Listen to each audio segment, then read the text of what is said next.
ओम कृष्णाय वासुदेवाय हरये परमात्मने प्रणतक्लेशनाशाय गोविन्दाय नमो नमः। ओम श्री सत्यनारायण व्रतकथा अथ चतुर्थोऽध्यायः। सूतवाच यात्रां तु कृतवान् साधुर्मङ्गलायन पूर्विकां ब्राह्मणेभ्यो धनं दत्त्वा तदा तु नगरं ययौ। कियद्दूरे गते साधौ सत्यनारायणः प्रभो जिज्ञासां कृतवान् साधो किमस्ति तव नौ स्थितं। ततो महाजनौ मत्तौ हेलया च प्रहस्य वै कथं पृच्छसि भो दण्डिन् मुद्रां नेतुं किमिच्छसि।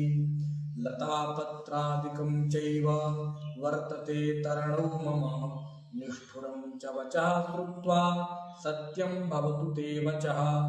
एवमुक्त्वा गतः शीघ्रं दण्डी तस्य समीपतः। कियद्दूरे ततो गत्वा स्थितः सिन्धुसमीपतः। गते दण्डिनि साधुश्च कृतनित्यक्रियस्तदा उत्थितां तरणीं दृष्ट्वा विस्मयं परमं ययौ। दृष्ट्वा लतादिकं चैव मूर्छितोऽन्यपतद्भुवि लब्धसंज्ञो वणिक्पुत्रस्ततश्चिन्तान्वितोऽभवत्। तदा तु दुहितुः कान्तो वचनं चेतमब्रवीत् किमर्थं क्रियते शोकः शापो दत्तश्च दण्डिना। शक्यते तेन सर्वं हि कर्तुं चात्र न संशयः अतस्तच्छरणं व्यामो वाञ्छितार्थो भविष्यति।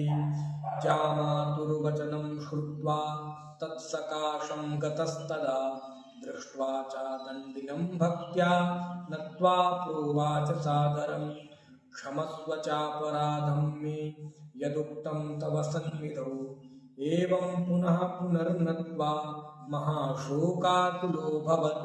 प्रोवाच वचनं दण्डी विलपन्तं विलोक्य च मारुदीः शृणु मद्वाक्यं मम पूजा बहिर्मुखः। ममाज्ञया च दुर्बुद्धे लब्धं दुःखं मुहुर्मुहुः। तच्छ्रुत्वा भगवद्वाक्यं स्तुतिं कर्तुं समुद्यतः।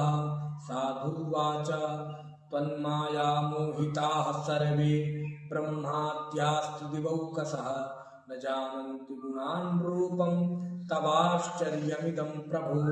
मूढोऽहं त्वां कथं जाने मोहितस्तव मायया प्रसीद पूजयिष्यामि यथा विभवविस्तरैः। पुरा वित्तं तत्सर्वं त्राहि मां शरणागतं। श्रुत्वा भक्तियुतं वाक्यं परितुष्टो जनार्दनः वरं चावाञ्छितं दत्त्वा तत्रैवान्तरदधे हरिः। ततो नावं समारुह्य दृष्ट्वा वित्तप्रपूरितं कृपया सत्यदेवस्य सफलं वाञ्छितं मम। इत्युक्त्वा स्वजनैः सार्धं पूजां कृत्वा यथाविधि हर्षेण चाभवत्पूर्णः सत्यदेवप्रसादतः। नावं संयोज्य यत्नेन स्वदेशगमनं कृतं। साधुर्जामातरं प्राह पश्य रत्नपुरीं मम। दूतं च प्रेषयामास निजभित्तस्य रक्षकं। ततोऽसौ नगरं गत्वा साधुभार्यां विलोक्य च प्रोवाच वाञ्छितं वाक्यं नत्वा बद्धाञ्जलिस्तदा।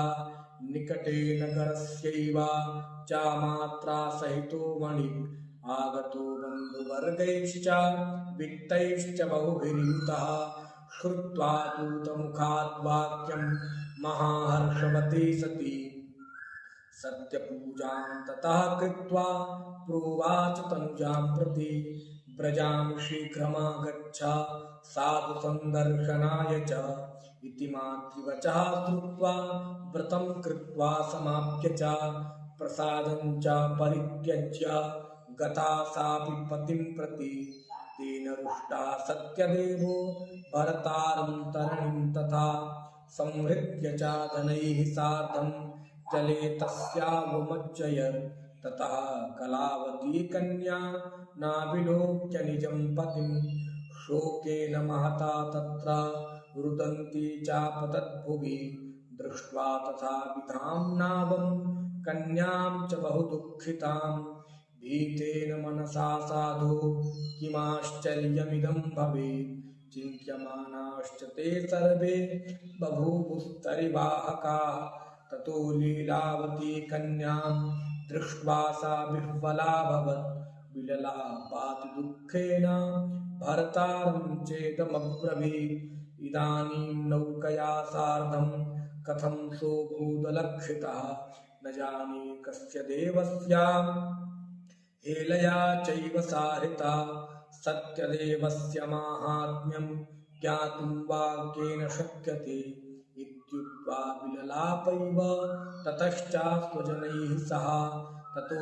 लीलावती कन्यां क्रोडे कृत्वा रुरोधः तथा कलावती कन्या नष्टे स्वामिनि दुःखिता गृहीत्वा पादुके तस्या नुगन्तुं च मनोदधे कन्यायाश्चरितं दृष्ट्वा सभार्यः सज्जनो मणिः अतिशोकेन सन्तप्तः चिन्तयामास धर्मवित् हृतं वा सत्यदेवेन भ्रान्तोऽहं सत्यमायया सत्यपूजां करिष्यामि यथा विभवविस्तरैः इति सर्वान् समाहूय कथयित्वा मनोरथं नत्वा च दण्डवत् भूमौ सत्यदेवं पुनः पुनः ततस्तुष्टः सत्यदेवो दीनानां परिपालकः जगादवचनं चैनं कृपया भक्तवत्सलः